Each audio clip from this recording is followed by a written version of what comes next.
गुजरात के अहमदाबाद और सूरत में 1000 गैर कानूनी बांग्लादेशी पकड़े गए। रियासत गुजरात के शहरों अहमदाबाद और सूरत में तलाशी मुहिम के दौरान 1000 से जायद गैर कानूनी बांग्लादेशी इमिग्रेंट्स बशुमाल औरतें और बच्चे पकड़े गए। अहमदाबाद में 890 और सूरत में 134 बांग्लादेशियों को हिरासत में ले लिया गया। मुमलिकती वजीर दाखिला हर्ष संघवी ने कहा कि गुजरात एटीएस का अब तक का सबसे बड़ा ऑपरेशन है।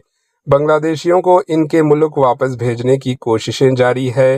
रियासती वजीर ने खबरदार किया कि गैर कानूनी इमिग्रेंट्स को पनाह देने वालों के खिलाफ भी कानूनी कार्रवाई होगी। Bureau report, HN news.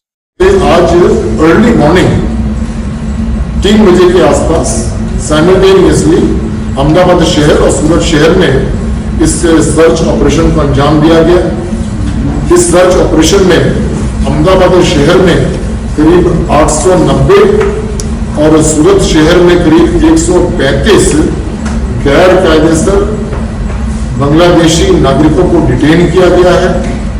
Detain करने के बाद अभी उनकी पूछपरछ चालू है।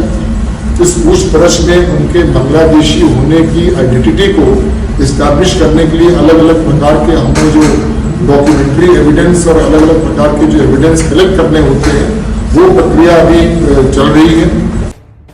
एचएन न्यूज के यूट्यूब चैनल को सब्सक्राइब करें और बेल आइकन को दबाना ना भूलें ताकि आपको हर नई आने वाली वीडियो का नोटिफिकेशन बर वक्त मिल सके।